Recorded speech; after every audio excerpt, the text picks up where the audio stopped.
Bonjour, alors on reprend avec les vidéos Alien, voilà, donc je vous rappelle que il s'agit de la collection Alien Hachette qui permet de monter le xénomorphe du premier film et qui fera au final quand même une hauteur de 1,20 m et qu'il est en un deuxième. Je vous rappelle aussi que j'ai cet abonnement pour un ami qui ne peut pas s'abonner depuis son pays. Par contre, je ne monte pas l'alien, je vous présente les pièces, je vous présente le fascicule. Et si vous voulez voir le montage de cet alien, je vous propose de vous diriger sur les chaînes de mes amis de YouTube, à commencer par Chris Collection. Voilà, Chris Collection qui régulièrement non seulement présente le montage de cet alien, mais de beaucoup d'autres collections. Donc voilà, n'hésitez pas à aller sur sa chaîne, mais également le Monde d'Ilmic, voilà, qui propose aussi le montage de cet alien, mais pas que. Et comme ça, vous pourrez découvrir ce que ça donne avec les pièces qui sont pour l'instant montées. Il n'y en a pas énormément, mais il y en a quand même quelques-unes, voilà, et on se complète parfaitement, puisque en fait, il propose le montage et moi, je vous présente les pièces, certes, mais je vous présente surtout le fascicule et je commente les pages avec les informations qui sont dedans. Donc, écoutez, sans plus tarder, ce que je vous propose, c'est de voir ce qu'il y a à l'intérieur de ce numéro 34. Voilà, avec apparemment encore, oh, quelle surprise, les côtes gauche et des pièces du fémur droit, troisième partie. Bon, écoutez, c'est avec une impatience non dissimulée que je vais ouvrir les deux côtés de ce carton, parce qu'on a l'habitude maintenant, souvent, il y a des trucs d'un côté, voilà. Ici, ça doit être les côtes, enfin, la côte, voilà, qui est en deux pièces, hein, même si c'est en métal. Deux pièces, on ne sait jamais, c'est bien de faire des côtes en deux pièces. Et là, donc, une grosse pièce quand même. Du fémur droit, mais bon, c'est pas non plus la panacée. Et voilà, c'était donc le numéro 34. Non, je plaisante. Voyons maintenant ce qu'il y a dans le fascicule. Alors, numéro 34, donc, côte gauche, fémur droit, le cauchemar de Ripley, le processeur atmosphérique. Oh là là, encore une fois, des sujets qui concernent plutôt Aliens que Alien tout court. Donc les pièces en présence, vous voyez, il y en a pléthore, hein, voilà. Youpi. Donc le cauchemar de Ripley.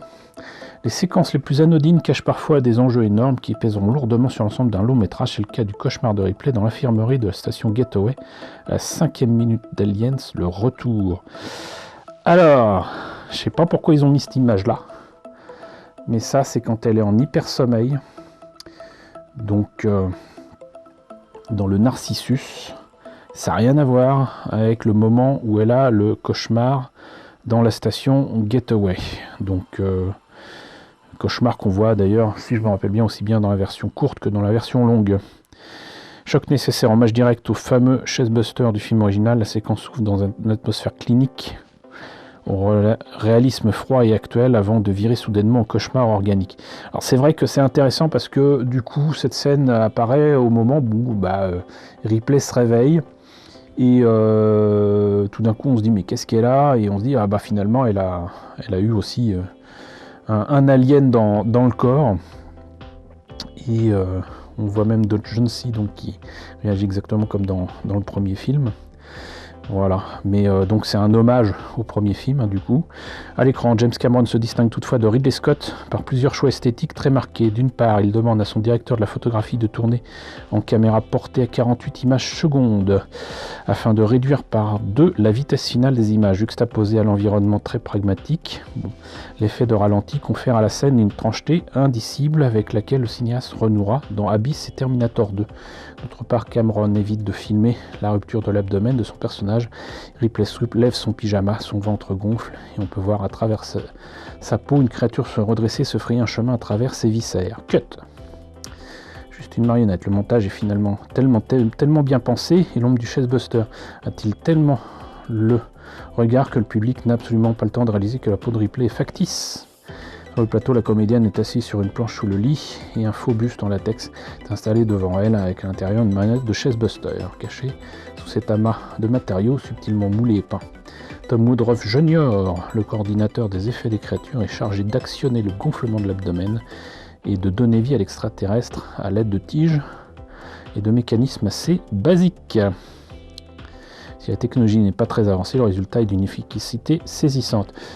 C'est des méthodes aussi qui ont fait leur preuve dans des films comme par exemple Le Loup-garou de Londres, où les effets sont saisissants, ont vraiment marqué tout le monde, alors qu'en fait c'est ni plus ni moins qu'un manche à balai sur une face qui se transforme en loup-garou. Bon, il y a plusieurs étapes, mais je veux dire l'animation est effectivement assez basique, c'est des marionnettes assez basiques, là où d'autres films comme par exemple Hurlement faisaient appel plutôt à des transformations mécaniques très complexes et qui coûtaient extrêmement cher. Mais le principal, c'est que ça fonctionne à l'écran, que les gens qui regardent soient saisis d'effroi, et c'est tout ce qu'on demande, quoi.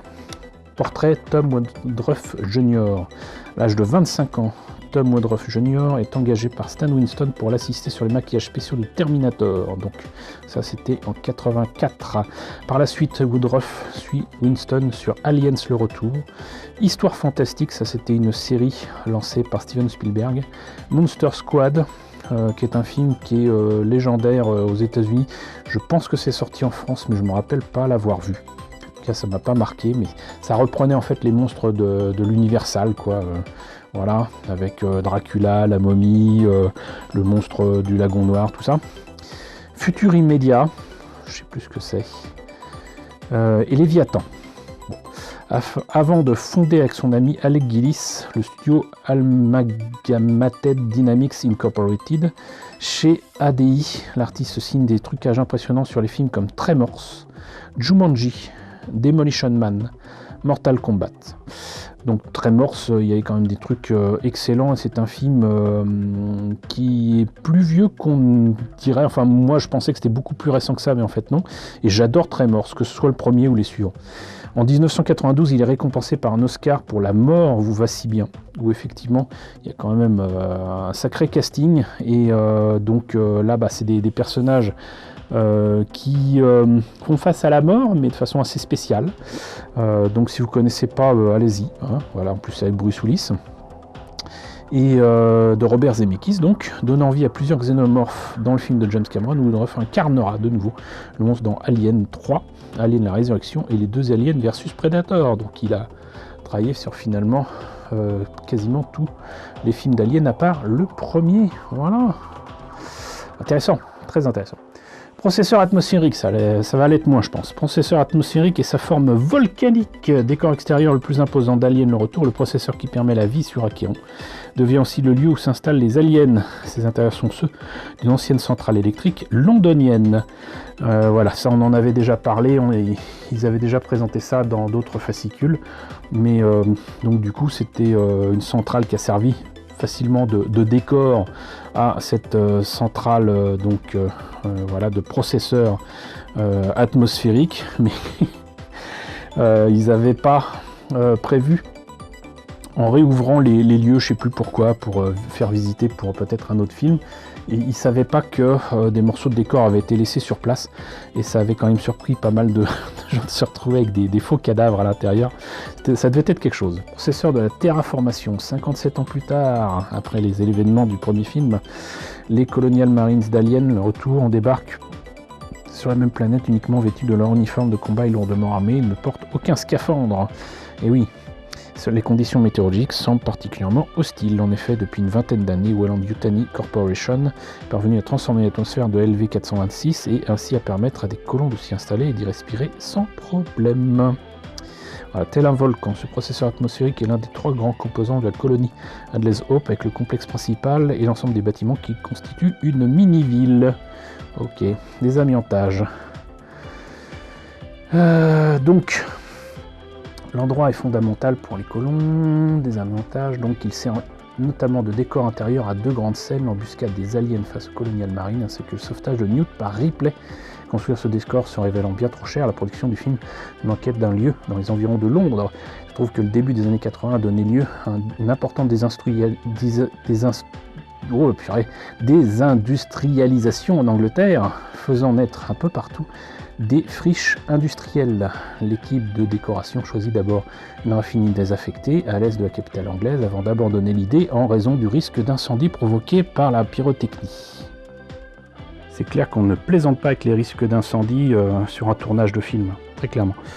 Donc finalement, elle opte pour l'ancienne centrale électrique d'Acton, située à l'ouest de Londres, dont James Cameron apprécie particulièrement les passerelles et les escaliers grillagés qui offrent de somptueux points de vue. Malgré tout, la vieille usine pose de sérieux problèmes aux producteurs, tout d'abord à cause de son équipement très rouillé, mais essentiellement à cause de l'amiante contenue dans l'isolation du bâtiment. Et bien heureusement qu'ils n'ont pas tourné en France, hein. Voilà, parce qu'il y a de l'amiante partout. Le saviez-vous, retour dans Batman, ils en ont déjà parlé. Lorsque le tournage d'Alien le Retour prend fin, le décor créé au sein de l'ancienne centrale électrique d'Acton est abandonné tel quel par la production 3 ans plus tard, environ à la fin de l'année 88. Un autre tournage qui installe l'équipe de Batman de Tim Burton. Ils l'ont déjà dit. Ils l'ont déjà dit. Comment se forme une planète? Eh ben, vous le saurez en lisant ces pages. Voilà. Eh ben, écoutez, on en a fini donc avec ce numéro 34. Je tiens à m'excuser, j'ai beaucoup de retard sur les fascicules reçus. J'en ai encore facilement une quinzaine à vous présenter, mais on va se rattraper. Vous en faites pas, en tout cas j'espère que la présentation de ce numéro 34 vous a intéressé. N'hésitez pas à me dire ce qu'il en est dans la section commentaires, n'hésitez pas à liker, n'hésitez pas à partager, n'hésitez pas à vous abonner si ce n'est pas déjà le cas. Coucou aux nombreux abonnés qui nous ont rejoints ces derniers temps, bienvenue ici. Coucou aux grands anciens qui me suivent depuis 6 ans. Merci à tous de votre fidélité, merci à tous de votre soutien sur Tipeee et sur Paypal, surtout prenez soin de vous. Je vous laisse avec la liste des contributeurs de la chaîne et je vous dis à très bientôt pour la présentation du numéro 35.